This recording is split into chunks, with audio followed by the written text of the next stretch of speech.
नमस्कार प्यारे विद्यार्थियों, भारद्वाज मैथमेटिक्स यूट्यूब चैनल में आपका स्वागत है। इस वीडियो सीरीज में हम लोग डिस्कस कर रहे हैं मेथड ऑफ डिफरेंशिएशन, जिसके पिछले लेक्चर में हमने पैरामेट्रिक फंक्शन को डिफरेंशिएट करना सीखा था। आज के इस वीडियो में हम सब पढ़ेंगे हायर ऑर्डर डेरिवेटिव। अब ये हायर ऑर्डर डेरिवेटिव क्या होता है? अब तक हमने जो भी डेरिवेटिव फाइंड आउट किया था वो होता है first order derivative dy by D x. But अगर हम उस dy बाई डी एक्स को फर्दर डिफरेंशिएट कर दें तो जो आएगा वो कहलाता है सेकेंड ऑर्डर डेरिवेटिव। फिर से डिफरेंशिएट कर दें तो third order derivative, fourth order derivative and so on चलता रहेगा। बट हमारा सिलेबस जो है वो सेकेंड ऑर्डर डेरिवेटिव तक ही सीमित है। तो सेकेंड ऑर्डर डेरिवेटिव को फाइंड आउट कैसे करना है उसको समझने से पहले ये जान लेना जरूरी है कि उसको रिप्रेजेंट कैसे करते हैं।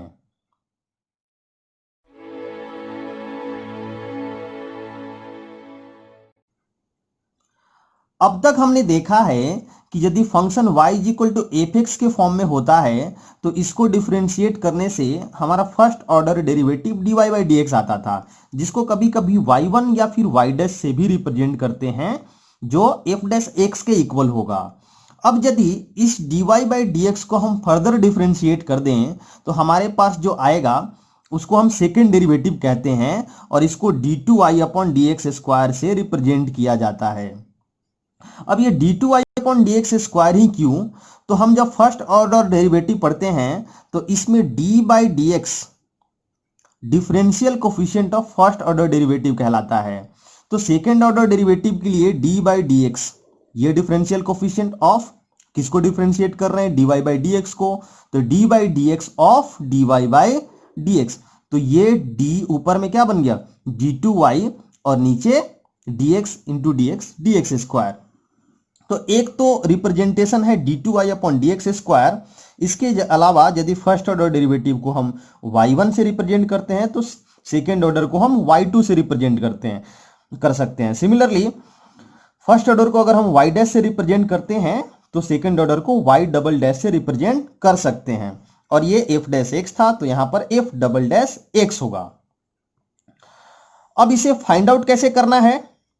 तो कोई अलग मेथड नहीं है, अब तक हमने जो डिफरेंशिएशन सीखा है उसी को यूज करके फाइंड करना है। सेकेंड ऑर्डर डेरिवेटिव के लिए क्या करना है कि dy बाई डी एक्स को फर्दर डिफरेंशिएशन करना होता है। चलिए तो इसको कुछ सिंपल एग्जांपल से समझते हैं। ये पहला एग्जांपल है y is equal to X raise to 7। तो first order derivative dy by D X किसके इक्वल होगा? 7x to the power 6। अब सेकेंड ऑर्डर डेरिवेटिव इसको रिप्रेजेंट करते हैं d2y upon D x square से। वो कैसे आएगा? dy बाई डी एक्स को फर्दर डिफरेंशिएट करने से। तो जब इसका डिफरेंशिएशन होगा तो 7 कांस्टेंट है, बाहर निकल जाएगा, x टू दी पावर 6 का 6x टू दी पावर 5, तो ये आ रहा है 42x to the power 5। Second है y is equal to log x। इसका फर्स्ट ऑर्डर डेरिवेटिव क्या होगा? log x का डिफरेंशिएशन 1 अपॉन x, और सेकेंड ऑर्डर डेरिवेटिव होगा 1 अपॉन x का differentiation minus 1 upon X square. And एक और एग्जांपल है y is equal to X cube plus 10x। इसका first order differentiation x cube का 3x स्क्वायर प्लस 10x का सेक square x होगा, और second order differentiation 3x square, 3 constant है तो x स्क्वायर का 2x, तो ये हो जाएगा 6x plus sec square x। सबसे पहले तो स्क्वायर फंक्शन का तो 2 सेक x, उसके बाद अंदर में क्या था? सेक x, तो सेक x का डिफरेंशिएशन सेक x इंटू 10x। तो यहां से सेकेंड ऑर्डर डेरिवेटिव आ रहा है 6x plus 2 sec square x into 10x। तो चलिए सेकेंड ऑर्डर डेरिवेटिव का कुछ और क्वेश्चन देखते हैं। First is y is equal to log of log x। तो इसका फर्स्ट डेरिवेटिव होगा लॉग समथिंग का 1 अपॉन समथिंग, और उसके बाद समथिंग का भी करना होगा, समथिंग है लॉग x तो उसका डिफरेंशिएशन 1 अपॉन x। तो ये आ रहा है 1 upon x into log x। अब इसका सेकेंड ऑर्डर डेरिवेटिव क्या होगा? ये ऐसा नहीं लग रहा है कि 1 अपॉन समथिंग है, तो तो 1 अपॉन समथिंग, 1 अपॉन एक्स का डिफरेंशिएशन क्या होता है, 1 अपॉन एक्स का स्क्वायर। तो 1 अपॉन समथिंग का डिफरेंशिएशन माइनस 1 अपॉन समथिंग का स्क्वायर, लेकिन समथिंग जो है उसका भी डिफरेंशिएशन करना होगा। एक और तरीका है कि आप डिवीजन रूल भी यूज कर सकते हैं। तो यहां से आ रहा है -1 अपॉन एक्स लॉग एक्स का whole square into differentiation of X log X, X hold पर लॉग एक्स का differentiation 1 upon X log X hold पर और एक्स का डिफरेंशिएशन 1। तो जो फाइनली यहां से सेकेंड ऑर्डर डेरिवेटिव आएगा वो होगा -1 plus log X divided by X log X का whole square. Next is y is equal to E to the power x into sine 5x। अब इसमें दो फंक्शन मल्टीप्लाई होकर के आ रहे हैं, तो जब हम फर्स्ट डेरिवेटिव फाइंड आउट करने जाएंगे तो क्या मल्टीप्लीकेशन रूल लगेगा। फर्स्ट फंक्शन होल्ड पर सेकेंड फंक्शन साइन 5x का डिफरेंशिएशन कितना होगा, cos 5x इंटू 5x का 5 प्लस सेकेंड फंक्शन होल्ड पर और first function e raise to X का differentiation e raise to X. तो यहां से अगर हम e raise to X common ले लें तो ये आ रहा है 5 cos 5x plus sign 5x। ये हमारा फर्स्ट डेरिवेटिव है। अब सेकेंड डेरिवेटिव कैसे निकलेगा, फर्स्ट दो फंक्शन मल्टीप्लाई होकर के आ रहे हैं तो फर्स्ट फंक्शन होल्ड पर और सेकेंड फंक्शन का डिफरेंशिएशन, ये फर्स्ट फंक्शन है और ये सेकेंड फंक्शन, सेकेंड फंक्शन का 5 cos 5x का डिफरेंशिएशन माइनस 5 साइन 5x और इंटू 5x का अगेन 5 प्लस साइन 5x का cos 5x और 5x का 5। इस बार सेकेंड फंक्शन होल्ड पर होगा 5 cos 5x plus sign 5x ये होल्ड पर और e to the power x का differentiation e to the power x। तो फाइनली यहां से हम अगर e to the power x common ले लें तो ये आएगा -25 साइन 5x और यहां पर प्लस, तो कितना होगा 24।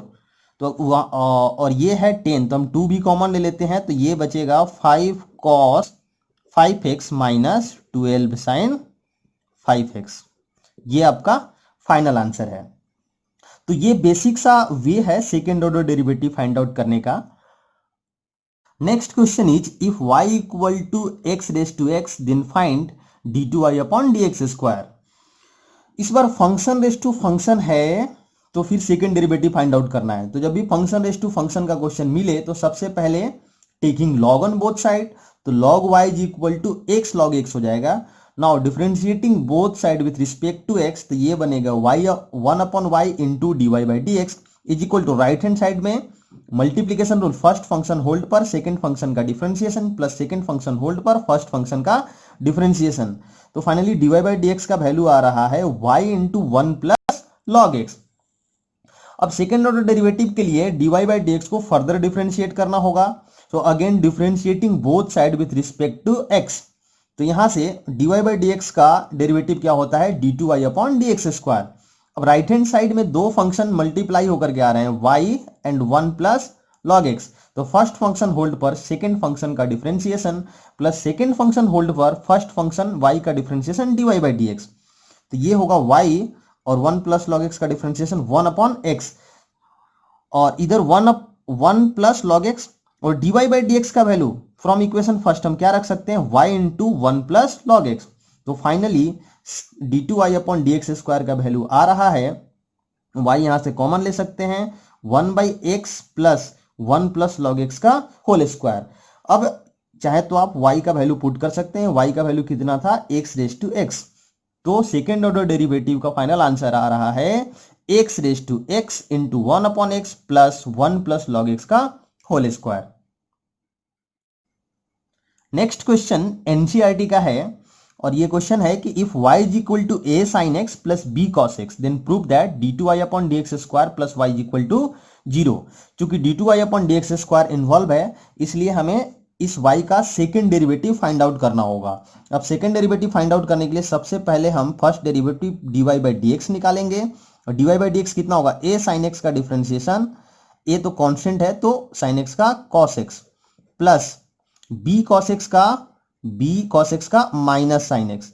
तो यहां से आ रहा है a cos x minus b sine x.